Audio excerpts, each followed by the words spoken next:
Oh, I see you are. It has been a circus here tonight trying to get oh, thank you for the thumbs up.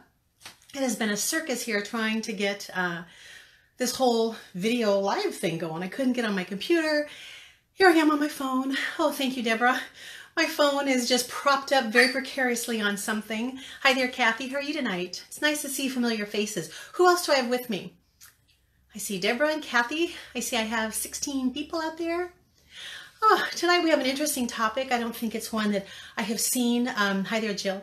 I have seen on maybe any survival websites or blogs or books, and I have seen an awful lot of them. So hi there, Leslie. Are there any men out there? Usually some of the guys are hanging around in the evening. Hi, Sue. Hi there, Cheryl. Oh my gosh, I'm still out of breath. Okay, I'm going to get to our topic in just one second, and it's an interesting story. It came about, my knowledge of this concept came about with my husband. Hi there, Vicki. After we had been married a little while, and he would comment once in a while, well, you know, I'm so glad I'm not functionally fixed. And I'm like, what's functionally fixed mean? I mean, is that a physical condition I didn't know before I married you? So he explained to me what I'm going to explain to you tonight. And I think it is a really important thing when you're planning and you're prepping. Hi there, Maureen. Hi, Vicki and Rachel. When you're planning for emergencies or something like really major, like a worst case scenario. I have to tell you a funny story, and I'll give you some insight into me. My husband and I, maybe you didn't know, hi there, Tom and Rachel. My husband and I met online in an AOL chat room. Can you believe that? We got married in 1995, so we met in the summer of 94. We were chatting back and forth, and getting to know each other, and talked on the phone a few times. And then he started, hi there, Heather Rasmussen and Eugenia. And he said something like, he started talking about Lou Gehrig's disease. And it has a very long, scientific name. And he would bring it up at random odd times. And, you know, I was kind of liking this guy a lot. And I said, I thought, okay, you know, is he trying to tell the group here in our group conversations that he has this disease? Okay, I am the politest person on earth. So I started, you know, I looked up, you know, what are the,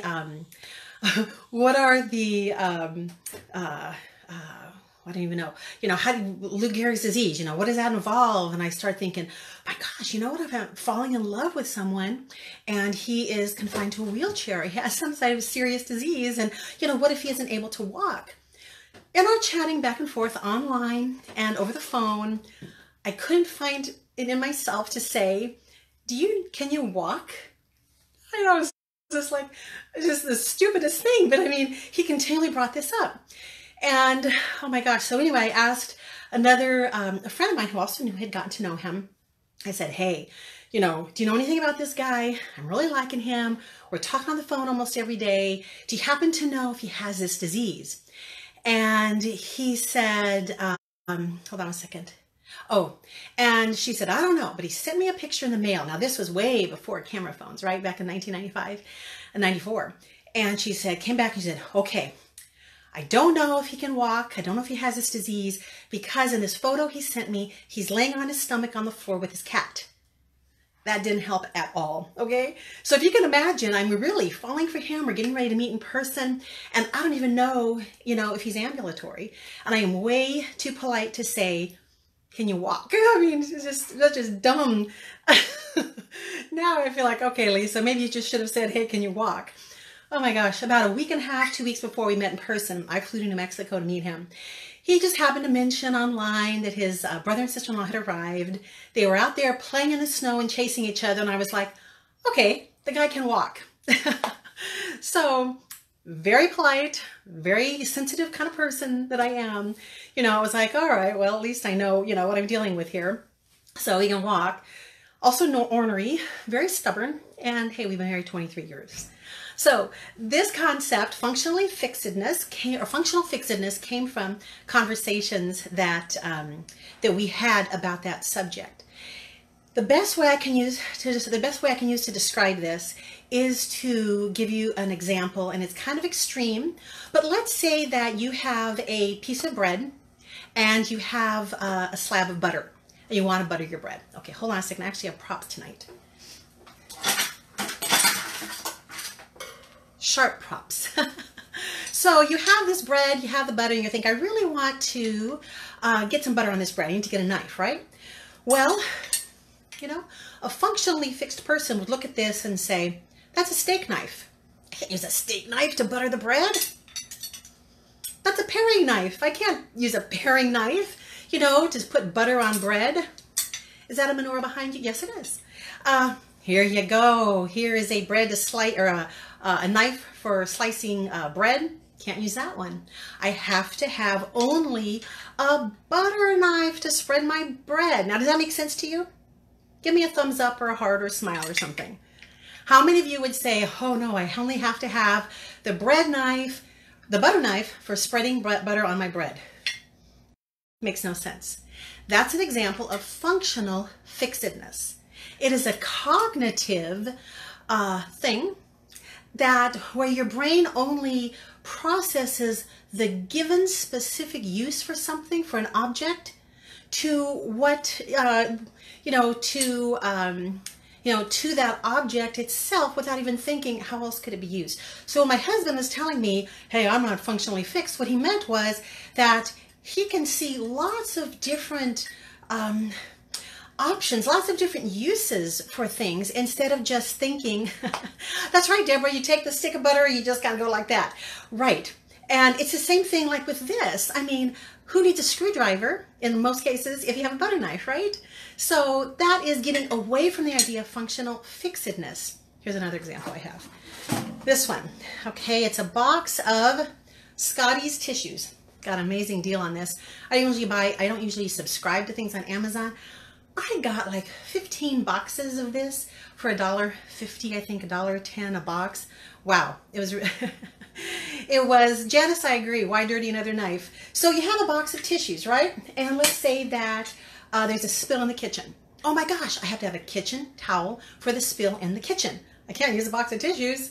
Well, I think those of you that are watching, especially moms, you know that you grab whatever you can. You grab whatever you can to mop something up. We have a foster dog, and I think I stepped in a puddle in the hallway. You know, I'm going to use whatever I can, you know, a piece of dirty laundry if I have to get rid of that little puddle.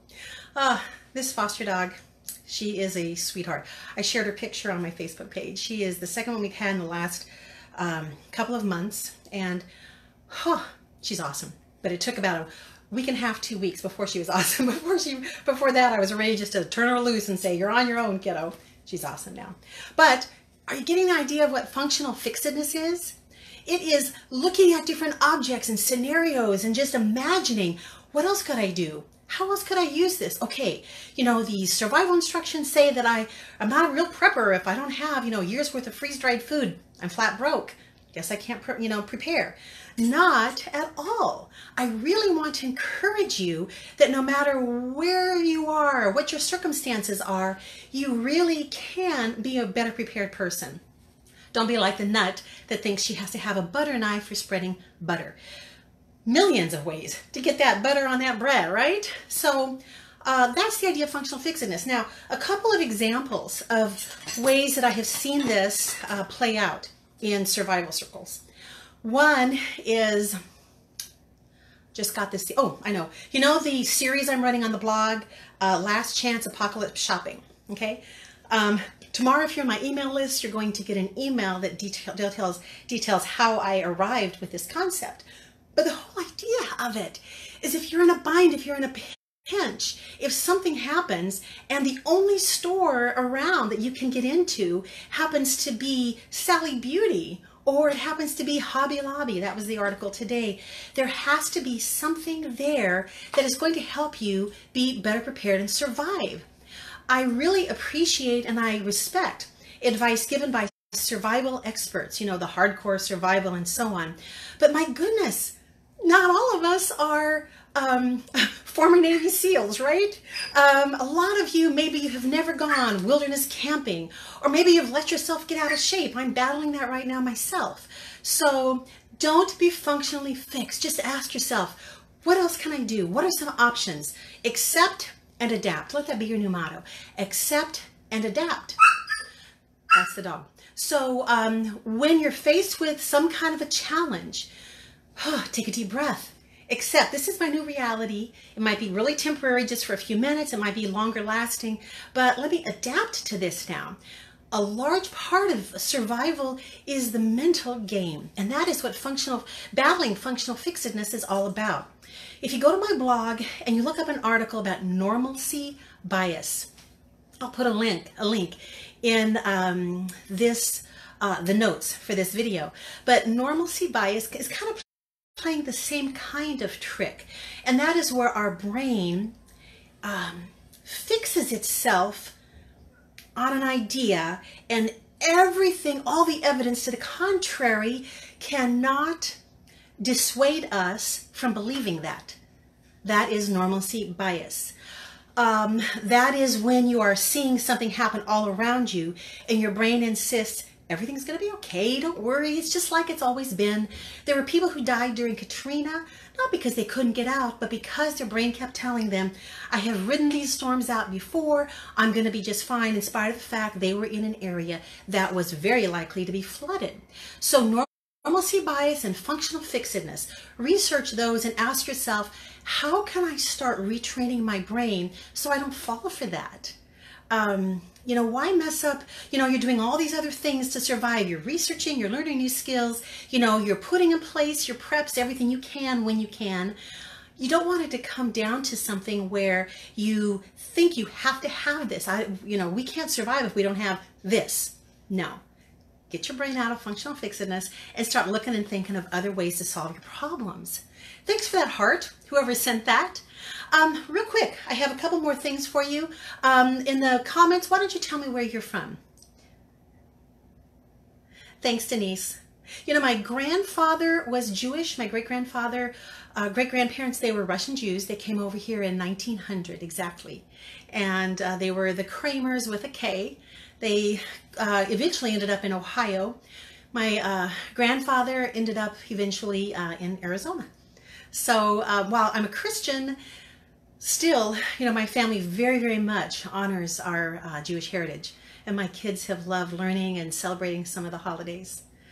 Okay, one of the most memorable summers I ever spent in East, I worked on a kibbutz in Israel. And that was one of the best summers of my life. Amazing country. Okay, I see here Ohio, Illinois, Yuba City, Tampa Bay, Louisiana, Kentucky, Pampa, Texas. Okay, I'm about 45 minutes northeast of Houston. Jill, I'm not sure where Pampa is, or Pampa. Things in Texas aren't always pronounced the way you think they're going to be pronounced. Nice, Janice. Okay, before I leave, I want to show you, I think this is on my blog about 3 days ago, I posted an article about innovative products for your emergency kit or your bug out bag. Colorado, you getting any snow there, Heather? I was looking at some of the snowstorms that were coming in. One thing I want to show you, this is a LifeStraw Flex. And the original LifeStraw, if you've ever seen it, it's about this long, and it's like a straw, except it's about this big around.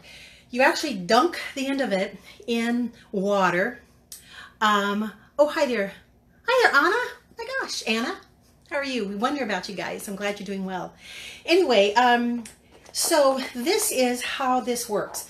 This is the actual LifeStraw Flex. And in this case, it comes with this bottle. It's kind of a soft, smushy bottle.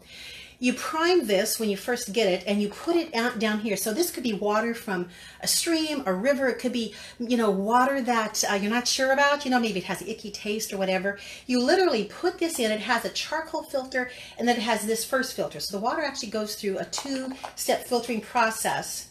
And I have really liked this.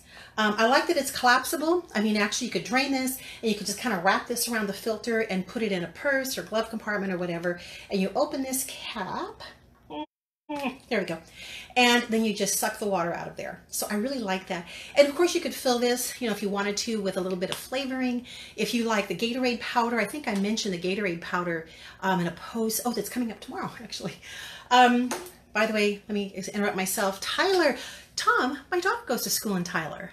I love Tyler. We have been there many times in the last 5 months or so. Heading up there again at the beginning of November. So how do you prime it? Oh, Deborah, you know what? I almost brought the little priming thing. It looks like a big fat syringe. And you put this in a drinking, like a glass of water. You set it in there and let's see. And you take the syringe and then you just pull, pull the syringe top up. You pull the water up and then you flush it back down, and you do that 5 or 6 times. And then it's ready to go. Now, there are links to this. I'll put links just so you can order it if you want, but you can see all the the microns and all the technicalities with the whole purification process. I like this better than the original LifeStraw. And the reason for that is this is just more, this is more versatile. I didn't tell you this. So you could, if you want to use this differently, you actually could attach this to a CamelBak. You can screw this onto a water bottle and then purify the water that way. I think it has 5 different ways that you can use this. And one of them is hanging up on my door behind me. For this part, how many times can you fill with Yeti water? I think it has 500 gallons, Trisha. And again, the links that I'm going to give you will give you more details. I had to hang this from my wreath hanger. Anyway, let's see here. There we go. Okay, my wreath hanger. So this is, I have to do everything backwards on camera. Not used to that. This is the LifeStraw Flex with this 1 gallon bag. Okay, so you can hang this from a tree. You could hang this anywhere. If you're out there camping, you could hang it from, a open car door or something. But this tube, and I'm not going to open this up, but this tube actually connects to the filter. And when you open this cap up now, you can drain the water. So this allows many people to drink this water, not just one person. So I like that too. And I think the links, one of them is a REI link. You can look on Amazon for these, but what I like the versatility, but I also like the fact that they store really small and flat. So in this case, you can just empty that blue bag, roll it up, put the filter inside, maybe put a rubber band around it, and then you can store it just about anywhere. So I wanted to show those two off to you. Every once in a while, the LifeStraws do go on sale on Amazon for, I don't know, $15 each. I know everyone in my family has one. Many different kinds of water filters on the market. So we have Sawyers, we have these, but I like these for the versatility because I like being able to use that little filter many different ways. I think I am just about done. Functional fixedness. I was going to tell you about the water filters. Finally, the last thing, 100 posts in 100 days. A couple days ago, I took this challenge on myself on my blog, thesurvivalmom.com, in case you haven't been there in a while. I'm going to be posting something. Oh, this is a big, huge challenge. It's been a while since I've done this. But I'm going to post something every single day for 100 days. And doing that, you know what? I got out of practice of writing. I'm a pretty darn good writer, I think, but I don't love it. I don't love sitting there and thinking, what's the right word, or the sentence isn't coming out right. I get impatient. God did not give me much patience. And I guess I haven't learned in all these years. But I'm going to try doing 50 posts. Today it was a Hobby Lobby, Apocalypse Shopping. Tomorrow it's 40 tips for saving money really fast for your prepping. So 40 tips, and actually if you follow some of the links, I have hundreds of really good frugal living tips. So any last minute questions? I'm going to shut this down and it will be recorded right here on Facebook for later viewing. And I'm also, if I can, I think I can, I'm going to upload it to YouTube as well. Mary, we're always our own worst critics. You have no idea. You have no idea. Oh my, that is the truth. Everything from my lighting to what you see behind me, and shadows, and I can't get my lighting right, and I just decided to heck with it. I'm just going to show up and I'm just going to talk. Thank you, Robin. Very nice. Tammy, you think I can do the 100 posts, huh? Okay. I have a couple writers who will be joining me, but I'm going to challenge myself to do most of those 100 posts. All right? Okay. All right, Trisha, thank you very much. Thanks, Anna. Nice to see a friend. We talk about your daughter all the time. And I think that's about all.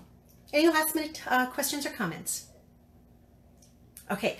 Don't be functionally fixed, all right? Start challenging yourself. The next time you go, the next store you go to, look around and say, okay, I'm going to do that scenario Lisa said. The zombies are coming, the S has hit the fan, and what can I get right now? What can I grab if I absolutely had to? And I'm thinking, this apocalypse, it could last a month, it could last a year, it could last 100 years. What can I do? What can I get in this store right now? Start challenging yourself. I'm tempted to try a liquor store, by the way. We will see about that, huh? Everyone chopped that didn't think I could manage with Sally Beauty, and I did. Okay, so I am going to, where is the couch for sale? Chris, did I put up a couch for sale? Oh, if I ever had, is the maroon couch. There's not a couch here. I think maybe you're on the wrong one. But if I had a maroon couch, I would definitely sell it because I'm not a maroon kind of person. All right. Take care, everybody. Bye-bye.